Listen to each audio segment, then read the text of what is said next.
The human voice. An instrument, a work of art, a tool for communication, information, education, and other words that end in shun.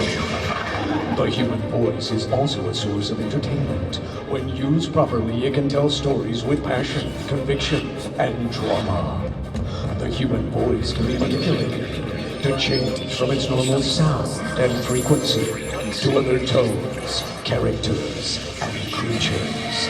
Pitched up, down, thrown all around, and in a world of millions of voices, now one man will become many. You're not alone out here. Listen to my story. Oh, great Scott! No need to panic. Captain Money checks Friendly neighborhood Spider-Man. Right, we get it, blah, blah, blah. Get ready for an adventure unlike any you've ever seen or heard. Telekinesis can't take it no more! Prepare yourself for laughter, tears, and moments of neither.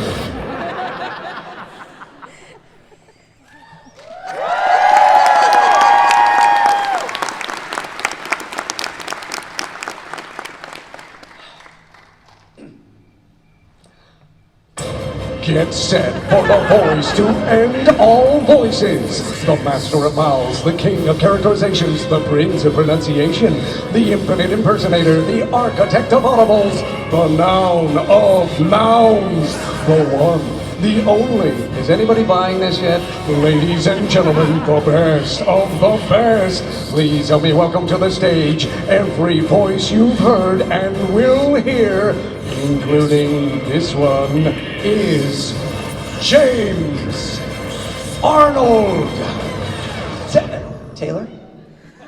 Hey, James. Yeah? James. What? Yeah, it's just too much. It's too big? Really? Yeah. Oh, okay. Let's just get on with it, huh? Okay, sorry. Hi. Welcome to the show. Are you guys ready to have a good time? Well, each one of you probably came into my line and I begged you to come to this show, so thank you from the bottom of my heart. I have not done this show in a couple of years, since before the dog times.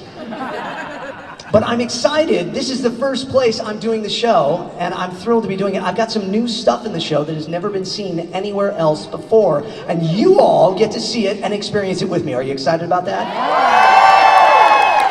I'm excited about it too. Wow, you guys look great, by the way. I can see you. Oh, look at, I can see you even better now. Thank you. Oh, wow, there's more than 10 of you. That is awesome. I see, this is like Romper Room. I see you. Oh, I see Matt, and I see all sorts of friends and people. I'm not nervous at all. Okay, well, welcome to Talking to Myself. This is my life as a voice actor. Basically, I spend my time in little padded rooms talking to myself. And for people, they ask me, how did it all begin? Well, for me, it was a long time ago in a studio far, far away. Now, does anybody know that line from Princess Leia from episode 4, which was actually episode 1, but it was episode, well, you know what I mean, A New Hope? What's that line Princess Leia said about Obi-Wan Kenobi? What was it? Help me, Obi-Wan Kenobi, you're my only hope. Do you think if all of us said that line together and summoned the Force, he might show? What do you think? Okay. I'll say 1, 2, 3, and then we all say it. Ready? 1, 2, 3. Help me, Obi-Wan Kenobi! You're my only hope! Hello there. My scanners are detecting a vast amount of life forms with you, James. Welcome, everyone. Now, as the voice of reason in James's head, I shall do my best to keep him mindful. Oh, of the Force? No, the time. Oh. Move along, James. Move along. Move along, James. Move along. He Jedi mind tricked me, didn't he? Ah, that guy. Okay, well, for me, it was always about voices and tones. The theater of the mind, creating stories in my head and then reproducing voices that I heard there and making them come out the right way. And it was a trial, it was a test, it was a lot of study. So parents, don't worry, I spent a lot of time studying. Okay, kids? I watched a lot of cartoons. And I read a lot of comic books, it's true. So it began. I worked very hard to make the same voices I heard in my head come out of my mouth. Now, I became a student of voice and I wanted to know exactly where voiceover started and everything, so I went to the library and I got these things called records. I guess they have records now again, don't they? And tapes, and I listened and I studied, and what I found was... Voiceover. Since the dawn of time, man used his voice to communicate and entertain, which didn't always go over so well. The first great leap in communicating and entertaining to the masses was the invention of radio. Good evening, ladies and gentlemen. WJAT Radio brings you all the entertainment that's fit to voice. Yes, radio is comedy. We have who's on first, what's on second, I don't know who's on third. So who's playing first? Yes, I mean the fellow's name. Who? The fellow playing first base. Who is on first? Well, what are you asking me for? Drama. I love you, Margot. And I love you, Chad, but... There's someone else, isn't there? No, Chad. No? Then why don't you tell me who this is? Hello, Margot. Sports. The champ is looking in bad shape. The challenger's got him on the ropes. He's giving him a left, and a right, and a left, and a right, and still another left, and another right. Music, baby. As sweet can be. Like sugar from a candy tree. Honey kisses from the vine. News. Dateline, Europe, 1945. The German High Command surrendered their forces to the Allies. Hitler's minions have given up the fight. And suspense. I'm telling you, whatever you do not open that door.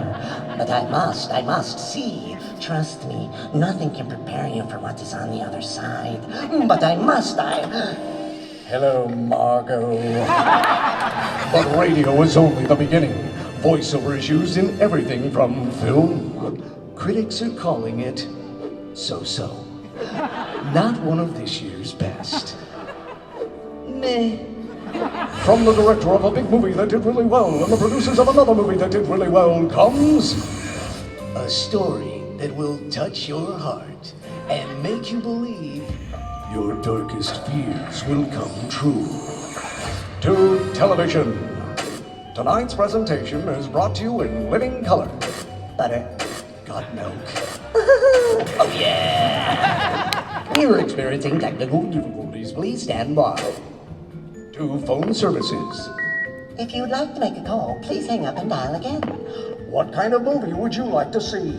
Computers. You've got mail. Even video games. See ya! Announcers have come in all shapes, sizes, and styles. It's Wrestle Mayhem! Mayhem! This is your nightly news. It's a total laugh-in. Ask your doctor if breathing is right for you. It's a new car! Gaming system sold separately, rated E for everyone. Live from New York, it's Saturday night. Burger, fries, and acid.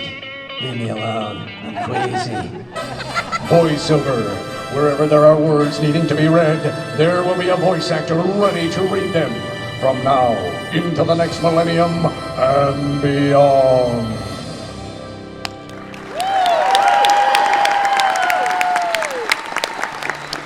We having fun? Learning? Cool.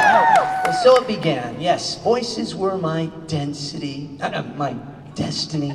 But, I loved Looney Tunes, Hanna-Barbera, all these, Mel Blanc, Dawes Butler, Don Messick, Paul Frees, June Foray. They were the classics. They were the ones that started it all for all of us voice actors. They made it possible for any of this to even be happening now, for me to be on a stage, and their work was fantastic. You really want to make James Arnold Taylor laugh, play him Looney Tunes. Still to this day, I love them. I would watch them every morning before going to school. I would watch them when I got home, and I would watch them sometimes with the sound turned down, doing the voices and trying. It was great. Shh, be very, very quiet. I'm hunting rabbits. What's up, Doc? I'll tell you what's up. It's rabbit season. Duck season. Rabbit season. Rabbit season. Duck season. Fire! Where's the kaboom? There was supposed to be an earth-shattering kaboom. I'm Tony Tom Ponytat. Suffering succotash. I don't like tea. It gives me a headache. Fourth floor, clocks, socks, bagels, and rocks. Watch your step. Allow me to introduce myself. My name is Wiley Coyote, super genius.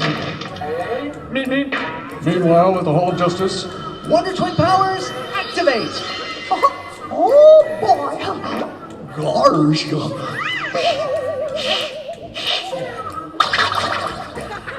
Yeah, I can never actually talk like Donald Duck, but I could sneeze like him, which was pretty cool. So yeah,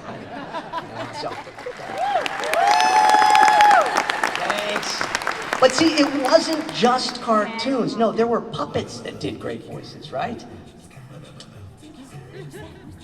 Oh, hey, Bert. Now, some of these puppets' voices sounded a lot like other puppets' voices, I noticed.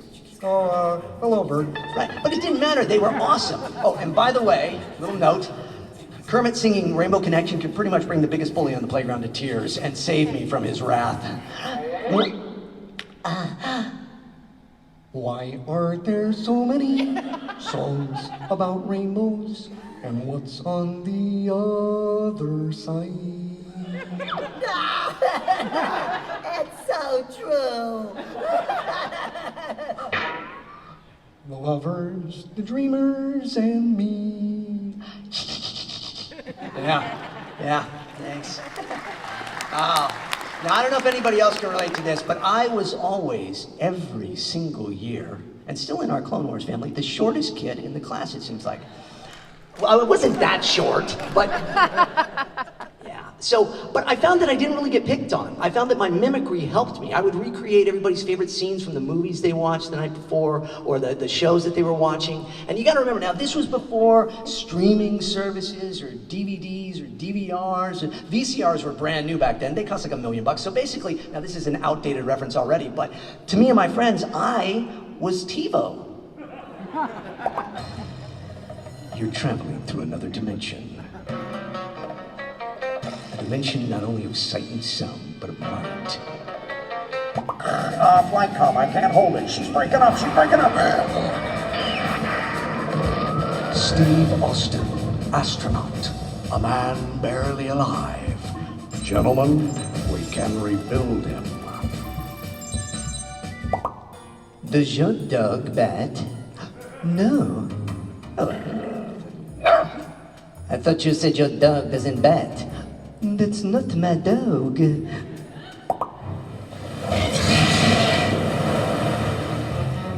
You're gonna need a bigger boat. Open the pod bay doors, Hal. I'm sorry, Dave. I'm afraid I can't do that.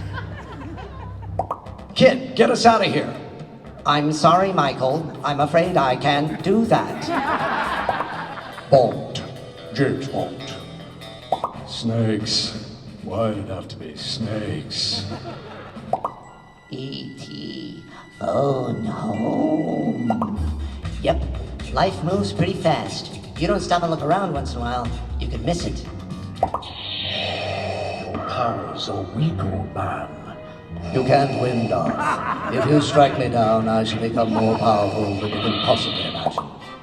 Whoa, wait a second, Doc. Are you telling me that you built a time machine? Out of a DeLorean? The way I see it, if you're gonna build a time machine into a car, why not do it some style? Whoa. Besides, the stainless steel construction made the flux dispersal absolutely... look out! Whoa, this is heavy.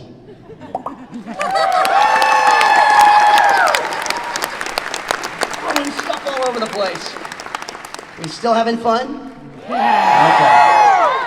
I really just love doing this stuff. I don't think that much of myself. I just love doing it, and I'm the luckiest guy on the planet to do these voices. So please know, I hope it's just entertaining. I would be doing this if you weren't here. That's the other thing you gotta realize. Of course, they wouldn't really like it. Okay, no, I just want to do a few more voices, but anyways.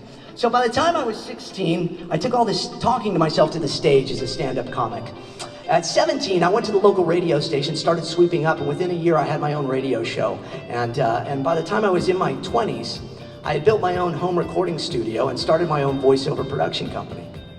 It was great stuff. I loved doing it all. I loved learning about the technology. And one of my very first clients was a company called Moviefone. Hello, and welcome to Moviefone. I wasn't Mr. Moviefone, that's Russ Leatherman. But I was the other voice. I did all their trailers. And they had a trailer for Jurassic Park 2 that they wanted me to make. They wanted the sound of a T-Rex stomping up and letting out a thunderous howl, but they didn't have any of the sound from the movie yet. So I used what I had. I used my voice. And I used my lunch. Let me explain. So, if you want to create a T-Rex, and you got a multi-track recorder, bag of chips, okay? That's the crunching of the footsteps. And then you go to create the footsteps, right? And then, now this is dating me a little. This is a cassette tape. But this tape makes the great sound of leaves rustling in the bushes and stuff. So that combined with the bag of chips. And then I would take a cup and I pitch my voice way down in a vocal processor. And I got a T-Rex. You want to hear it? Yeah! Do you want to hear it? Yeah! All right.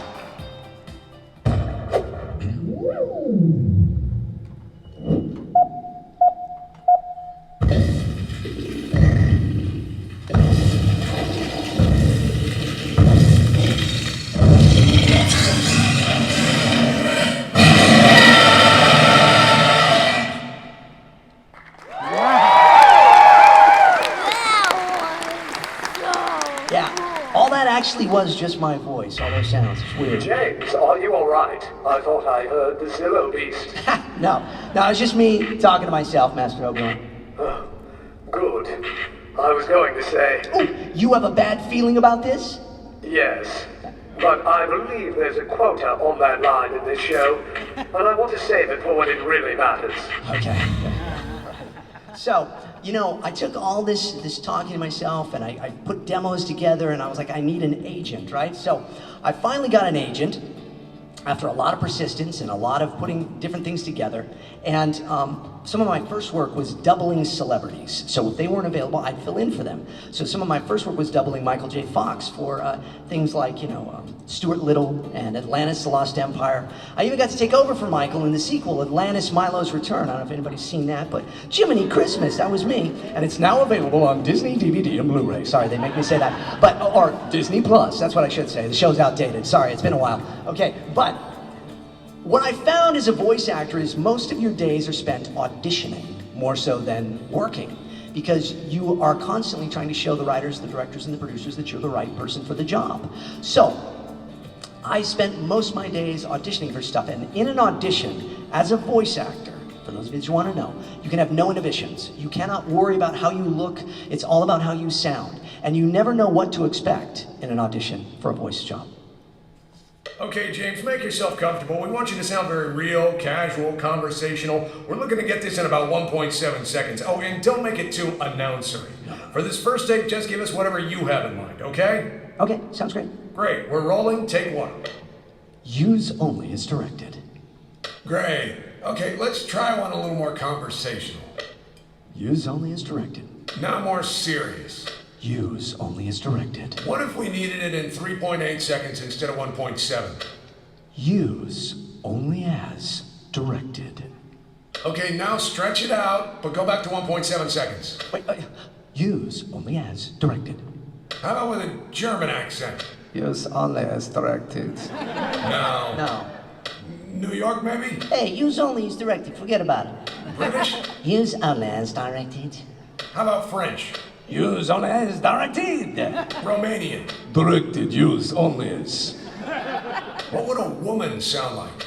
Use only as directed. Whispering? Use only as directed.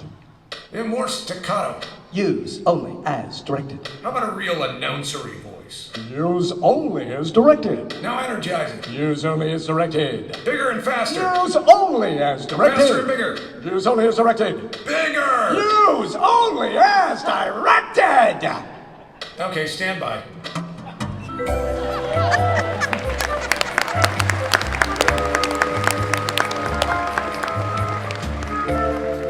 Sounds real good, James. You know, we're actually thinking we're going to go with your first take. Thanks for coming in. Now you know why it's a padded room, you see? Yeah.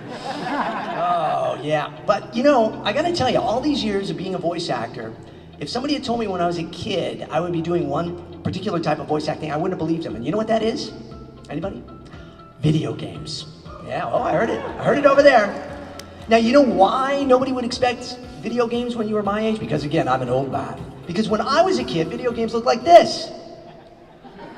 I mean, what are you gonna do? Like,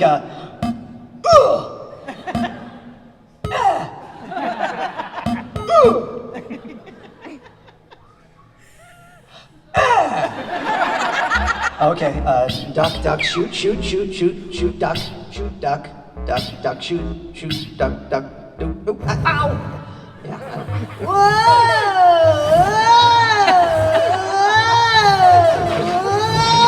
This is fun. Oh! Yeah, I mean, not a lot there. Yeah. So, anyways, yeah. But video games have come a long way in all these years, right? I have been extremely blessed, extremely fortunate to be the voice of many different video game characters. Put a little something together here. You want to see? Let's see if you recognize any of these guys. Okay, take a look. The balance of the Force has been shaken. Clone Wars have begun. Listen to my story. This may be our last chance. Now, Final Fantasy X changed the way we hear video games in many, many ways. Many ways. I'm gonna go out on a limb here and say you're single. Now, I've been Ratchet for 19 years. This is awesome. So what next? Well, I've also been your friendly neighborhood Spider-Man and Spider-Man Friend or Foe and a couple other games. But the coolest one, Lego Spider-Man, oh yeah. And I've got to be Lego Professor Charles Xavier, which is cool. Oh dear. Yes, I've rode the cosmic wave as Lego Silver Surfer.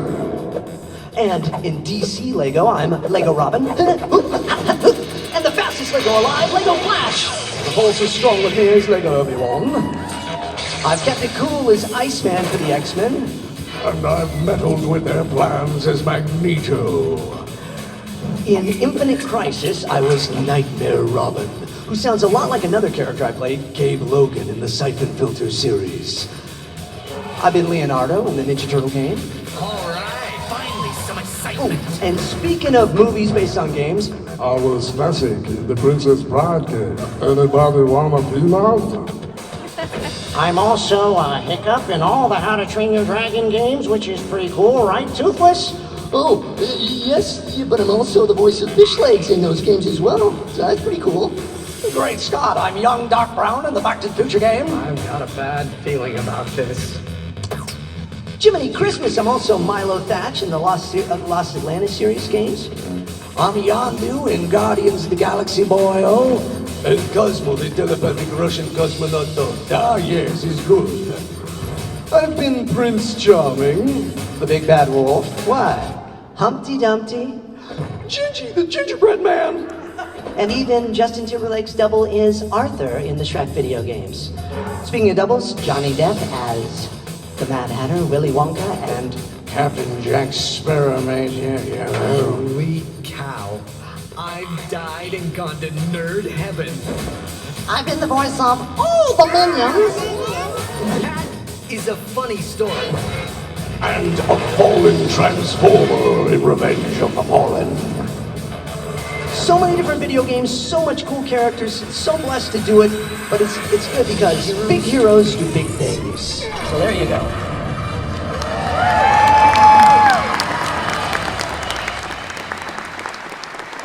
Still having fun? Video games are really wild. Now, when you work a video game, it's much different than when you do an animated series. Usually you're in the studio with the other actors, the animated actors. Yes, they're all animated. I'll talk about that more in a minute, but a video game session, a lot of people say, well, how are they different? Well, because for one, they're the most vocally strenuous work you can do as a voice actor. Usually we save them for a Friday, because it's like, if I blow my voice out, I've only blown my voice out once, and that was for Spider-Man, where I played Electro, and every line was shouted at the top of my lungs. But in a video game, there's so many different ways to fight, get hurt, or perish. Okay, James, we need some fighting and death sounds from you. First, you're getting punched. Now you're the one doing the punching. Great. Now you're jumping. And landing. Give a laugh when you jump. But you're sad when you land. Oh. You're falling off a single-story roof? How about 2 stories? Now off a huge cliff, never to be seen again.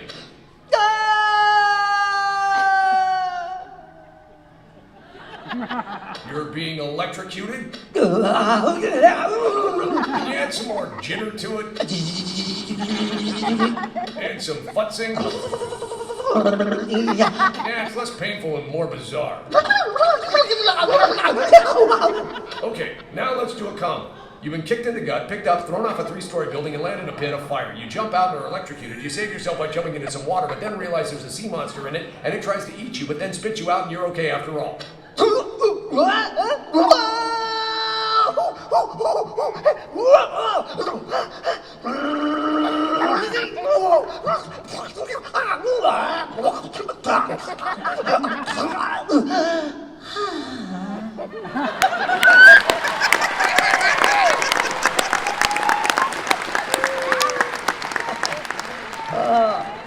All right, that was a great rehearsal.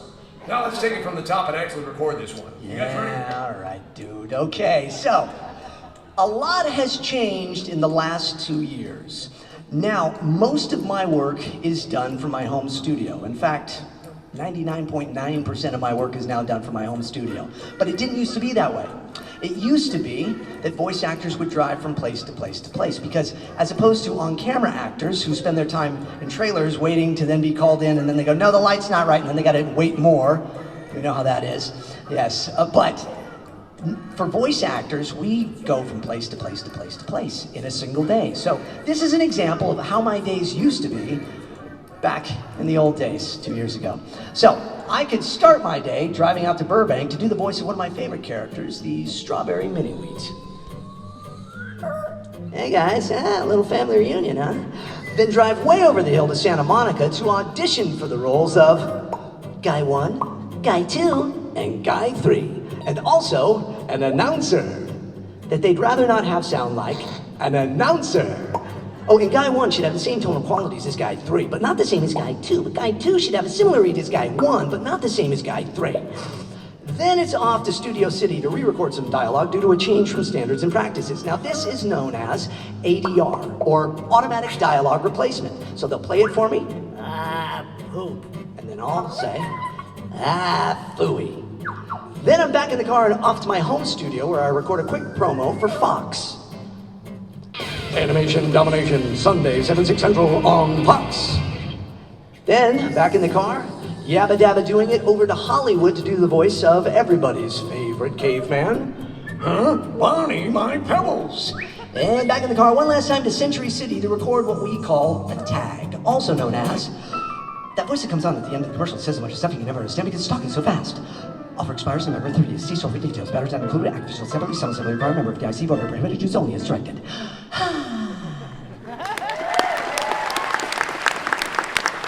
Then I jump back in the car, drive all the way home so I could start all over again the next day. Now that is what it used to be like as a day in the life for a voice actor. But now I just sit at home. So anyways, so you can see there's all sorts of different types of voice acting and voice over and ways of recording. If you were doing an animated show like the Clone Wars, we were all together as a cast reading like an old-time radio play. Look, it's Kenobi. Oh, they've spotted us quickly. Master Obi-Wan, look out! Freeze, Jedi scum. I have a bad feeling about this. If you're doing an animated feature film, you're alone in the studio with just the director feeding you lines. Scene 4, take 9. Please, don't leave me. You mean everything to me. And you mean everything to me. I love you. Oh, and I love you too. And cut. Yeah, you may never even meet your co-stars. As a voice actor, I have worked with some of Hollywood's biggest names, and rarely are we in the studio together, or do we even meet. But if you're doing a radio commercial, that's usually with other voice actors. Hey, Bob, what's wrong? Oh, it's this headache. Well, here, try this. Use only as directed. Hey, that's my line. Okay. Now, if you're doing a narration, you're alone in the studio. A promo or a trailer, alone in the studio. Video games, alone again, naturally. Now, you also have to know your tools, the microphone and the headphones. See, you can't get into the studio and be startled by the sound of your own voice in the headphones. That's me? I sound so high-pitched. You ever record yourself and think that? Well, that's because generally we hear ourselves bigger and deeper with more bass than everybody else hears us because we hear ourselves through our own heads, not our ears. Hey, baby. Yeah, that's more like it. So you can't be surprised when you hear yourself and then back off the microphone to not be so loud. Ooh, and speaking of loud, you can't wear loud clothing, like a finely starched shirt, a leather jacket, and leather pants, you know who you are, jingly jewelry, or worst of all, squeaky shoes. Yeah, you don't want to have a smacky sounding mouth or plosive P's, T's, or B's, or sibilant S's. And when you say words that start with these letters, slightly turn your head away from the microphone. Or you can hold a pencil in front of your mouth, which you can also use as a sound effect for chattering teeth, which is appropriate because most studios are freezing. But you just don't want to be too close to the mic, but not too far. If you're going to yell, you slightly back off. If you're going to whisper, you just lean in a little. So you just have to know and enjoy the dance with your partner, the microphone. Yeah? Are we learning?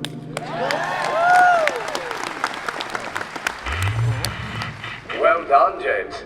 No doubt all that experience prepared you for your greatest voice challenge. Oh yeah, Fred Flintstone, great story. No. Johnny Test? No. I was referring to a certain Jedi. Of course, duh, Plo Koon. Oh. Between you and Anakin, why do I bother? No, well, okay. Well, for those of you that may not know, Jedi Master Plo Koon is also a voice I did. And I was honored to do it because the director, Dave Filoni, it was his favorite character was Plo Koon. So I was really thrilled and honored to be able to do that. I spoke about it a little yesterday as well. And Dave was very specific in his mind as to what he wanted with the voice of Plo Koon. He came to me, he said one word. He said, James, Gandalf. Okay, he wanted an Ian McKellen sound.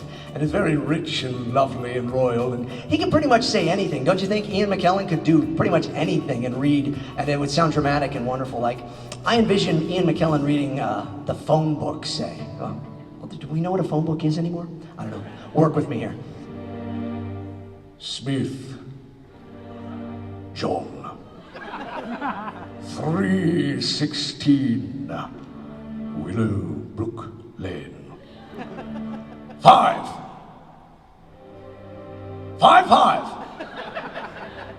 4 2 3 1. He's so good, he could read stereo instructions and make it sound exciting, right? Stereo speaker installation.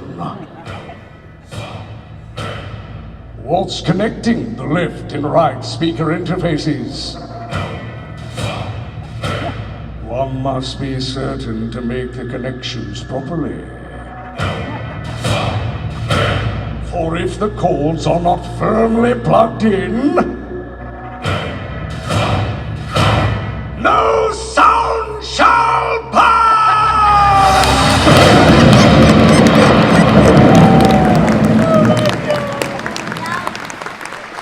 It's so stupid, isn't it? Yeah, I know. I got to work with Ian McKellen, which was really a thrill. I played his brother in a movie, and I voice doubled Ian McKellen in that same movie, but then in other things as well as Magneto and such. But the movie is called Animal Crackers. It's on Netflix. If you haven't seen it, I hope you check it out. I play Buffalo Bob, the owner of the circus, and Ian McKellen plays my brother. But there's another character in that movie named Mackenzie that's very special to me. John Krasinski and Emily Blunt played the parents of that, but that's my daughter, Lydia Rose Taylor. And I got to do a movie with her, and I was pretty thrilled because I'm her biggest fan. So that was pretty fun. But anyways, in Clone Wars, I played Obi-Wan and Plo Koon, but I played a bunch of other characters, and in this clip you're about to see, all the characters are me, and if I did my job right, hopefully you didn't necessarily know it. Take a look. What's your pleasure? Can I help you? May I help you? Shifazi manchucho. Yes, what seems to be the other problem? They're going to release us and hunt us down for sport. Try and keep up, clone. This one was faster than most. I've lost the scent. Help does not arrive soon. The entire Outer Rim garrison will be wiped out. Time for the Jedi to meet with his fatal accident. I guess things could be worse, though I'm not sure how. Take them to interrogation. Torture them slowly. The Assembly has decided that the actions of Chairman Cho are out of order. You're looking a little too young to be a Jedi. 1,000 apologies, young one. What's this? What are you reaching for? Stand down. You can take us all, Jedi. Would you like to try and prove your theory? I'm celebrating the death of a Jedi. I have a bad feeling about this. May the Force be with you. Did you recognize a couple of those? The coolest show ever, wasn't it? The coolest show ever? How blessed am I to work with Matt Lanter, Ashley Eckstein, Phil Lamar, Corey Burton, Tom Kane, D. Bradley Baker, Jim Cummings. Amazing, amazing, amazing people. Not just to hear, but to work with. They're amazing talents. And I hope all of you have gotten a chance to meet Matt and Ashley and Phil while you're here. And if not today, tomorrow as well, because I'm so blessed to know all of them. I am just so grateful. But in the world of Star Wars, we've all got to do more than just Clone Wars, in fact. Through the years, I got to host Star Wars Celebration for a couple of years. I got to host Star Wars Weekends. Anybody ever go to that? So much fun. Ashley Eckstein and I hosting an amazing event for 5 years in a row I got to do, and get to play so many wonderful, fun things. Look at that, Darth Vader swinging. Oh, there's Mark Hamill. All sorts of people I got to interview, hang out with, have fun with on stage. I got thrown around by the Boba Fetts. I got spanked by Carrie Fisher. Frank Oz right there. Peter Mayhew. Oh, look at there's some Clone Wars and Rebels people. Warwick Davis, fantastic. And oh, that hurt. You know, I'm telling you, I've had such a great time with all these wonderful people. And there's Carrie, and then there was that guy, that time I met that guy, and I handled it really well though. I handled it really, really well.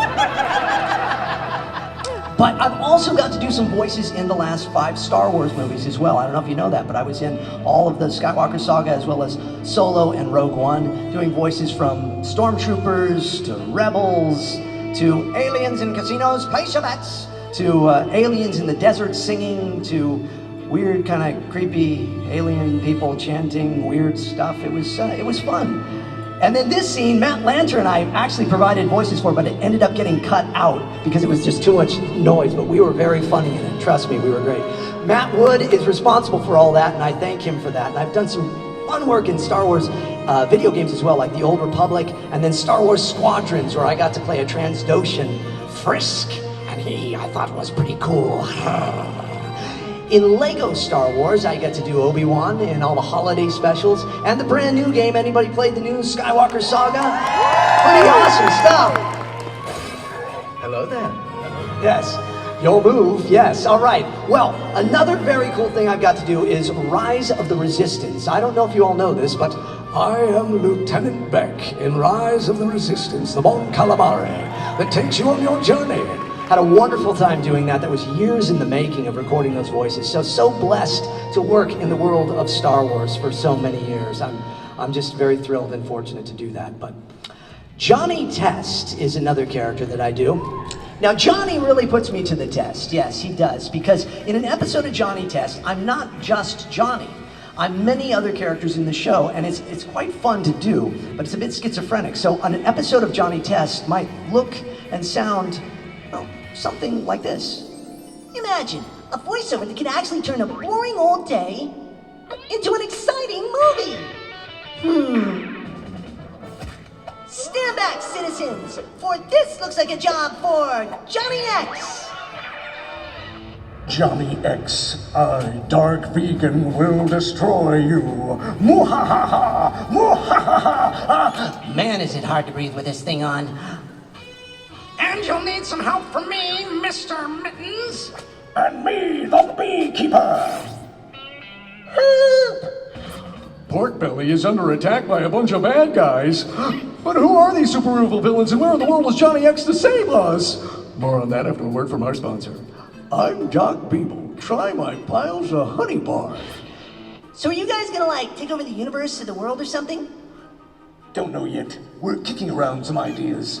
Ooh, I like Johnny's suggestion of taking over the world. Anyone else taking over the world? You know, on second thought, let's just leave all the voice acting to James Arnold Taylor, huh?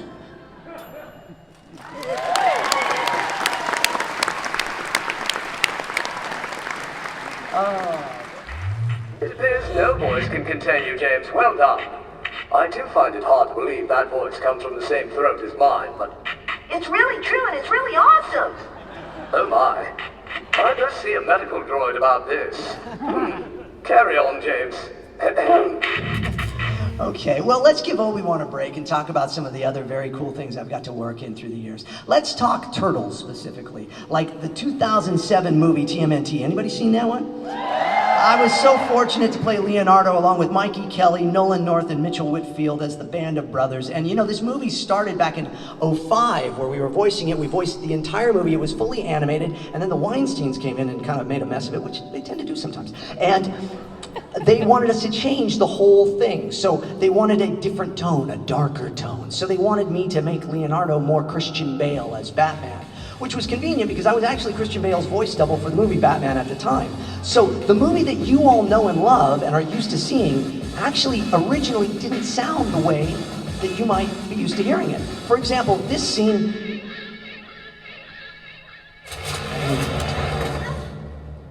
It's a long way from the city to just drop in. actually sounded more like this. It's a long way from the city to just drop in. This scene was a little different as well. Not so Christian Bale like this here that you're used to. I returned from my training, Master. But more teenager-like. I've returned from my training, Master. I'm certain things will be back to normal in no time, Master. Was actually... I'm certain things will be back to normal in no time, Master. About the only place that they kept my original dialogue was in the fight scene between Raph and Leo. Look, trust me when I tell you, you don't want to do this. Now that was actually the new dialogue, and so is this. Oh yeah, well I noticed you got quite a temper. Along with this line right here. Hey, have you ever done this before? But from this point on, take a listen and hear the difference. Come on, you call that an attack? It's up a little higher. So, they felt that the intensity of Nolan North and I in the studio together doing the scene, which we had originally done, was, pretty powerful. So they kept our voices in that for most of this. Good night, Dark Prince. It just had more intensity to it. This qualifies as just fine? Dressing up like it's Halloween every night? Risking the safety of our family? I mean, come on, what were you thinking? So you'll hear a difference now if you watch it, and I hope I didn't mess it up for you, but you'll hear that, Leo is more like this, and then he's like this, and that was because it changed. Now, Eastman and Laird were very specific to say, these guys are the voices of our turtles, which was great, because the Weinsteins actually wanted to replace all of us with celebrities, but they didn't let it happen, so I applaud Eastman and Laird for keeping voice actors in their jobs, which was great. But this fight scene, yes, give them a round of applause, they're awesome. This fight scene is something, if you're a Turtle fan, you've been waiting a long time to see this fight scene. And we were Turtle fans, so we loved putting it together. Now when we do a scene like this, we're actually going, we're watching the picture. Now who won? I've talked to some of you and you think that Raph won.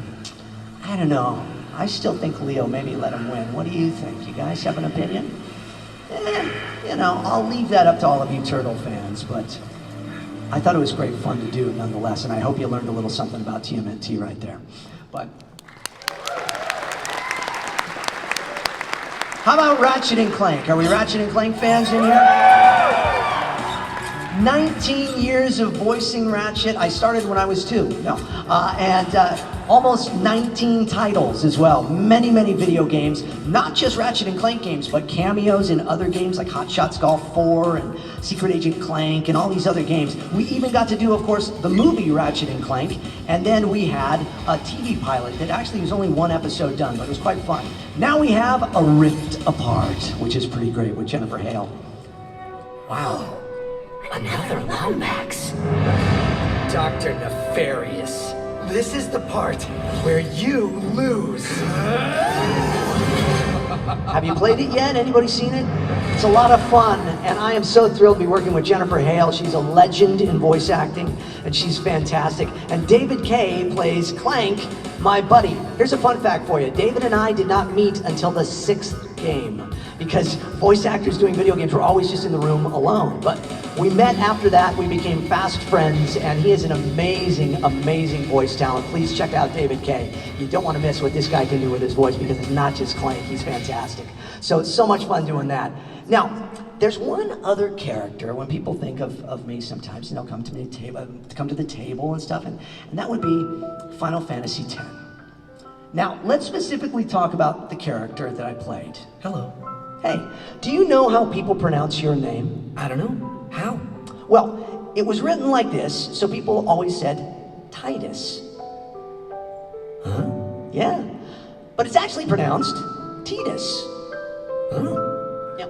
Because it wasn't until Final Fantasy X-2 that anybody in the game actually said your name, you see. What? Yeah, I know. So everybody looked at it and saw Titus, but it's actually Titus. And they come up and they say, "Hi, Titus," and I say, "It's actually Titus." You know what I mean? I don't get it. Yeah, most people don't get it. All right, well, it's okay. You can call me Titus, you can call me Titus. Whatever you do, just don't call me late for dinner, huh?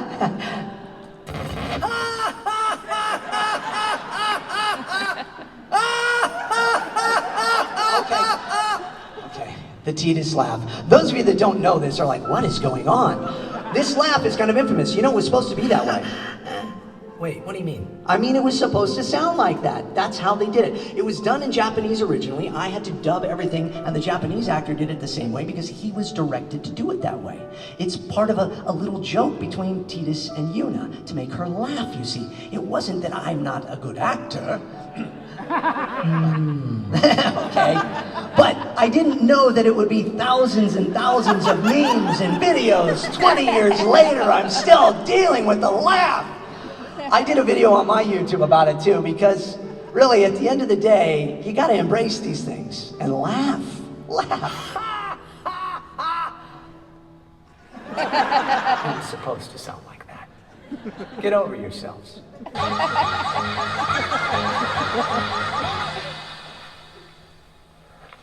Yeah, okay. So there, we done with the whole Titus laughing? Okay, we got it out of the way. Hey, let's talk one other character real quick, Fred Flintstone. Nobody ever guesses that I would be Fred Flintstone. They think Barney Rubble, maybe, but Fred Flintstone, not so much. Henry Corden was the voice of Fred Flintstone when I took over. Alan Reed was the voice originally, and then Henry took over for Alan because Henry was Alan's singing double as Fred Flintstone. So anytime you heard Fred Flintstone sing, it was actually Henry Corden. You got that? It's confusing as Titus and Titus, I know. But then Henry decided to retire in his 80s, and I got to take over for him as the voice of Fred Flintstone. Now, when I walked into the audition, they had auditioned thousands of people, and they narrowed it down to the last 3. Fred Tatasciore, anybody know Fred Tatasciore? Fantastic voice actor, was one of the other, out of the 3. It was me and him and somebody else. We don't know who that other person was. We've never found out. But Fred and I both auditioned, and when I walked in the room, the director literally looked over me and went, "Where's James? Where?" Because she didn't expect that, "Hi, how are you? I'm here to do Fred Flintstone." And I walk in and I did that. So she kept saying, "No, he doesn't sound deep enough." And Henry goes, "He's deeper than me." And then she said, "Well, he doesn't have enough voice." And he said, finally, he got fed up and he went, "Would you stop looking at him and listen to him?" And so, to the director's credit, she did the rest of the audition with her eyes closed. And it got to the point where she couldn't tell the difference between me and Henry. And at that point, I knew that I had the voice of Fred Flintstone. And yeah, but damn it, do, all these years later, I'm still doing it. So there you go. There's Fred Flintstone. Now, let's get back to Obi-Wan Kenobi. Hello there. Obi-Wan. Now, that's a name I hear all the time, every day. Really, no, it's true. But I never could have imagined when I was 7 years old and I first saw Star Wars in a drive-in movie theater in San Jose, California, that one day Obi-Wan Kenobi and I would be connected like this. And that when Luke Skywalker meets him in the desert and he looks at him and he says, "Oh, you know him?" That I'd one day get to say, "Well, of course I know. It's me." Now, my journey with Obi-Wan Kenobi began back in 2001 for the micro series of the Clone Wars. Anybody ever know that one? Such a great thing, yes. And it was being done at the same time as the movies. So I had to match Ewan McGregor's voice exactly as much as I could. And so I went into my little padded room, listened to Ewan, and repeated after him. Hello there. Hello there. This is Obi-Wan Kenobi. This is Obi-Wan Kenobi. Good job. Oh, thanks. Oh, I mean, good job. Well, actually, the folks at Lucasfilm thought I did a pretty good job, and they hired me for the Revenge of the Sith video game. You guys know that game? I signed a couple copies here, I know. So that was being made at the same time as the movie as well. So we needed to match scenes. Now, one day, David Collins, the director, who is also a tremendous voice actor himself and composer, was directing me, and he comes in with this computer, and it's like handcuffed to him, and it's with scenes from the movie, a very special scene that they wanted me to recreate. And it's my favorite scene. And it goes a little something like this.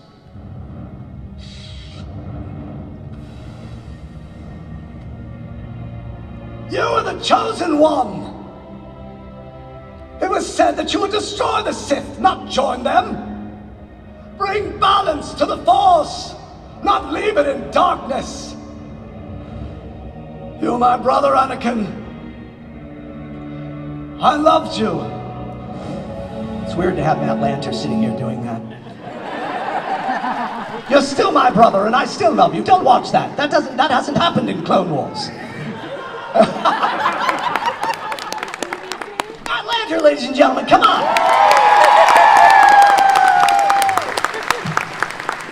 Oh, but I love you. You poop. All right. So, while everybody thinks of Ewan McGregor, and they should, he's fantastic, and he's coming back, we're excited. You know, I've actually voiced more Obi-Wan than any other actor, though, over 20 years. It's really weird. I even got to suit up as him in a fan-made film called Hughes the Force, which combines Star Wars and John Hughes movies, which was great. But when we started doing Clone Wars, we as a cast were given the permission to take these characters and make them our own from Dave Filoni and George Lucas. So it really has been an honor for us to be able to kind of take these characters and do with them in a way that would pay homage, but still make them our own. And so I take a little Ewan McGregor, I take a little Alec Guinness, and I combine them into my Obi-Wan Kenobi, which you all know from the Clone Wars. But I love meeting the younglings and say, do you know what Obi-Wan Kenobi and I have in common? Why, we share the same voice. Yes, I gotta tell you, it's been such an honor working in Star Wars for 20 years as this amazing character, and I pinch myself every day that I get up and get on a microphone and say things like, the Force will be with you, always.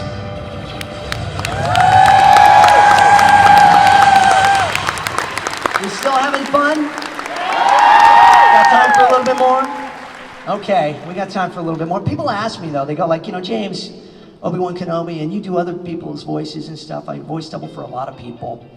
Do you ever mess with it? And I go, no, sure, absolutely, I do. Yes, of course, why wouldn't I? In fact, I was watching the movie Pulp Fiction not too long ago, and I was thinking about that scene with Christopher Walken, with the watch, with Bruce Willis, the young Bruce Willis, and I'm thinking that's kind of like when Luke gets the lightsaber from Obi-Wan. And what if Christopher Walken was Obi-Wan Kenobi in that scene?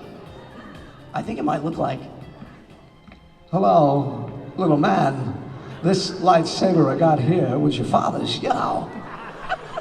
The way your dad looked at it, the saber was your birthright. He was never going to let the Emperor get his pasty white hands on his boy's birthright, so he hid it in the one place he knew he could hide something.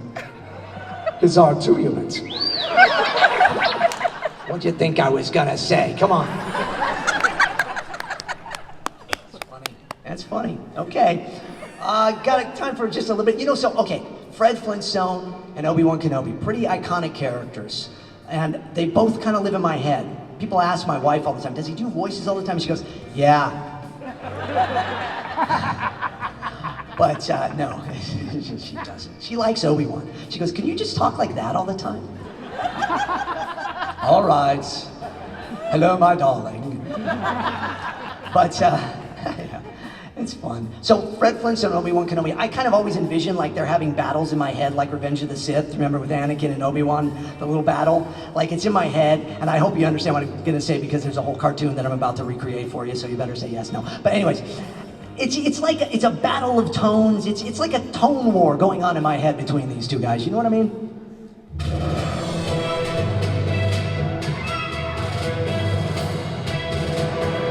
Vocal cords divided. Fred Flintstone and Obi-Wan Kenobi are forced to share a single pair of vocal cords. Can a Jedi Knight and a caveman live together without driving each other crazy? Please, use the fork. No, brother. Eating that won't help James's voice, Fred. Let it go. Let it go. You've turned James's voice against me. You've done that yourself. You will not take it from me. Your anger and your lust for power have already done that. You've allowed this hunger to twist your mind until now you've become the very thing James's voice doesn't need. Don't lecture me, Obi. I use James's voice the same as you, but I don't fear his lower register. I brought peace, freedom, and fruit delicious cereal to my new empire. Bonnie! Your new empire? Don't make me clobber you. Fred, my allegiance is to James's voice, to enunciating. If you're not with me, then you're my enemy. Only a caveman deals in absolutes. I will do what I must. You will try.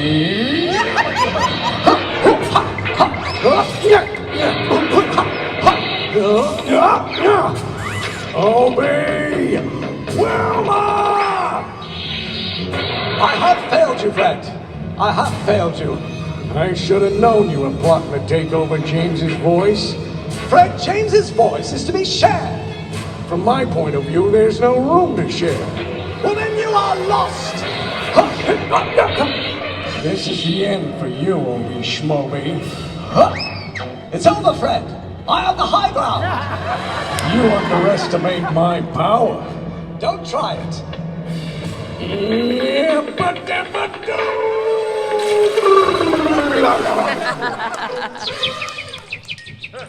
Looks as though you're all wet, Flintstone.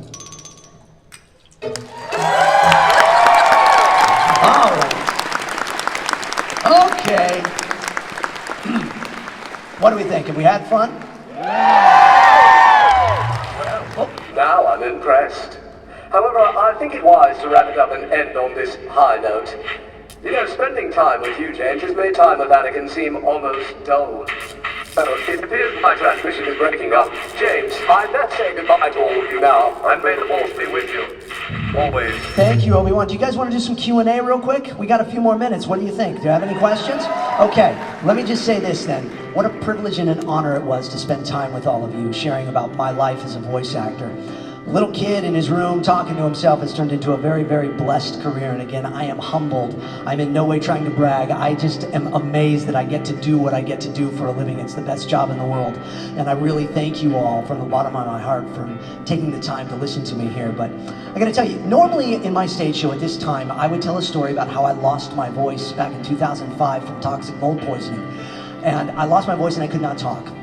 And I tell that story because I got to overcome it. And I came to the other side of it. Because I found that struggles can build if we allow them to. But I have found that over the last 2 years, we've all been through struggles. We've lost friends. I've lost a father. I've lost one of my best friends to cancer and to COVID and to many things. And we've all had journeys. Everybody in this room has a story. And what I want to say is, it's going to be okay. And I also want to say, use all of it to help build you back up. Because in life, we got all these struggles, and we can look at them, and we can go, this is it, I'm done. Or we can go, aha, I have a moment that God has given me to make me stronger. So take these moments and make yourself stronger from all of it. It is awesome that you are all here together. It is awesome that we are here as a community of fans and friends and family. And that's what we need to do. So I just want to encourage you to keep doing what you're doing, to keep living the way you're living, to be encouraged that it is getting to the other side of the dog times, yes? I am so proud of each and every one of you. I am so thrilled to meet each and every one of you. I hope you come and see me tomorrow at my table if you're around tomorrow. I hope you see Matt. I hope you see Ashley and Phil and all the amazingly talented people that are here. And I hope you thank the good folks at Planet Comic-Con for putting this on, because how fantastic of a time have we had? Pretty good, yeah? Okay, well, you took time with me. I appreciate it. You got to see me and one guy doing all this stuff. It was just one guy, but it was many voices. You have been witness to the vocal daredevil, the magician of mimicry, the little guy in the big padded room. Or the little padded room. just me talking to myself. Thanks so much, guys. Let's take some Q&A. What do you say, yeah?